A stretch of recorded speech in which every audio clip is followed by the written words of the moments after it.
Dear students, yesterday we learnt personal pronoun व्यक्तिवाचक सर्वनाम. Today's our topic is demonstrative pronoun, जिसको हम संकेतवाचक सर्वनाम कहते हैं. Demonstrative pronouns are used to point out the objects which they refer to.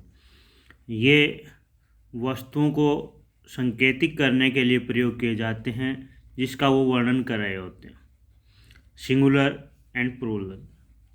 Singular होते हैं this and that, plural these and those. This and these refer to the nearby things either in time or space. जो this और these जो demonstrative pronounce होते हैं वो नज़दीक की चीज़ों पर प्रकट करते हैं, चाहे वो टाइम में नज़दीक हो चाहे वो स्पेस जगह के अनुसार नज़दीक हो. That and those refer to the things of far in time और स्पेस. दैट एंड दोज उन चीज़ों को प्रकट करते हैं जो समय या स्थान के अनुसार दूर होती है. This and that are use to refer singular nouns. This और जो दैट हैं वो एक वचन जो संज्ञा शब्द हैं उनका वर्णन करने या उनको प्रकट करने के लिए प्रयोग किए जाते हैं. These and those are use to refer plural nouns. और दीज और दोज जो हैं वो प्लूरल जो नाउन होते हैं, बहुवचन होते हैं, उनको वर्णन करने के लिए या उनको प्रकट करने के लिए प्रयोग किए जाते हैं. For example, this is my cycle, that is his bike. It means bicycle is near to me and bike is very far to me. यानी साइकिल मेरे नज़दीक है तो दिस होगा, बाइक दूर है तो that. These are my books. Books plurals में है, दीज नज़दीक के लिए. I want that book, I want that book, ये दूर की चीज़ है. Those are your ship, I need these. दूसरे शब्दों में हम ये भी कह सकते हैं कि जो डेमोस्ट्रेटिव प्रोनाउन है वो दोनों ही जगह यूज हो सकते हैं. जैसे यहाँ here demonstrative pronoun this and that, these are used as subject while that and these are used as object. ये ऑब्जेक्ट के रूप में प्रयोग हो सकते हैं और ये सब्जेक्ट के रूप में भी प्रयोग हो सकते हैं. नेक्स्ट इज पोजेसिव प्रोनाउन, अधिकारक सर्वनाम. पोजेसिव प्रोनाउन एक्सप्रेस ओनरशिप और पोजेशन. पोजेसिव जो प्रोनाउन है वो मालिकाना हक या उनका अधिकार दिखाते हैं. पोजेशन होता है अधिकार. It indicates that the person has a possession of something. ये बात प्रकट करता है कि एक व्यक्ति के पास किसी का स्वामित्व है. It answer the question whose, और ये हुज शब्द का उत्तर देते हैं. For example, mine, yours, hers, his, its, yours, theirs, these are possessive pronoun. This pencil is mine. जैसे यह पेंसिल मेरी, यानी इस पेंसिल के ऊपर मेरा पोजेशन अधिकार है. Those trousers are yours. वो ट्राउजर्स आपके हैं, यानी उन ट्राउजर पर yours आपका अधिकार. That house is theirs. That table is hers. It is my town. Yours is it is my turn. Yours is our. यहाँ पे ये दोनों ही तरह से प्रयोग किए जा सकते हैं एज एन ऑब्जेक्ट, जैसे mine, your, their, hers, and here your is used as subject. Subject और ऑब्जेक्ट के रूप में. नेक्स्ट टाइप है इंटेरोगेटिव प्रोनाउन, प्रश्नवाचक सर्वनाम जिसको बोलते हैं. Interrogative pronoun is use to ask question. इसका प्रयोग प्रश्न पूछने के लिए किया जाता है.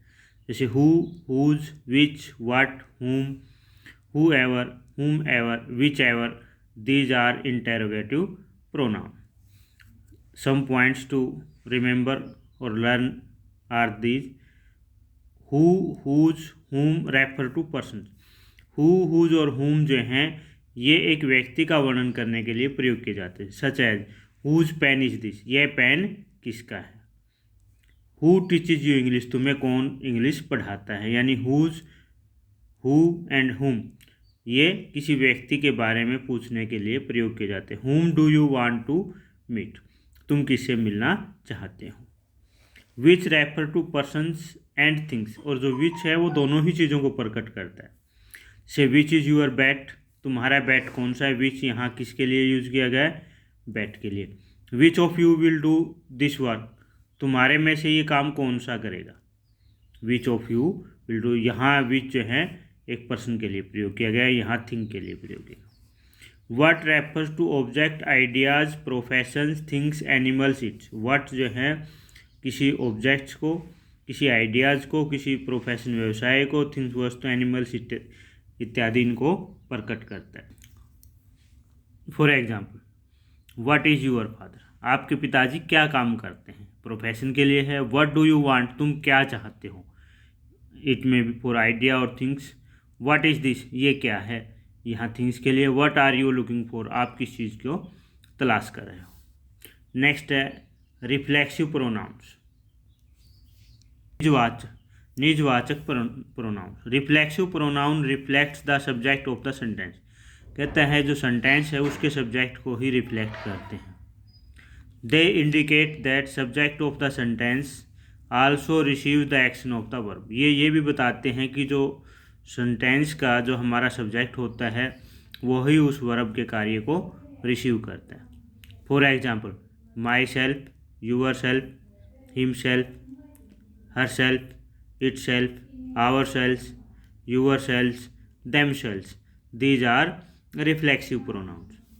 She blames herself for the fault, I can do it myself. She का हर सेल्फ, आई का माई सेल्फ, दे का देम सेल्फ, वी का आवर सेल्फ, यू का यूअर सेल्फ, इट का इट सेल्फ, सी का herself और they. Points to note are that reflexive pronouns can also act as an emphatic pronoun। Reflexive जो pronoun है वो emphatic pronoun के रूप में भी काम करते हैं। एम्फेटिक बोलते हैं दृढ़वाचक सर्वनाम।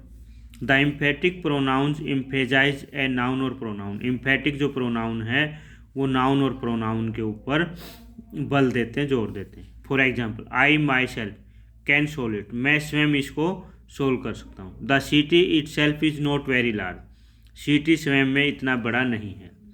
She herself is responsible for all this, वह इस चीज़ के लिए स्वयं जिम्मेदार है। यहाँ one point is notable that if we remove emphatic pronoun the sentence will remain complete and there would be no change in its sense. अगर हम एम्फेटिक प्रोनाउन को हटा भी देते हैं तो वाक्य कंप्लीट रहेगा, उसके सेंस में, भाव में कोई परिवर्तन नहीं आता।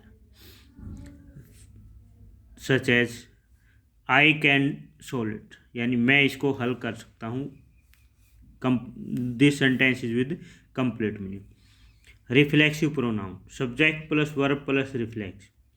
रिफ्लेक्सिव प्रोनाउन हमेशा वर्ब के बाद प्रयोग किया जाता है।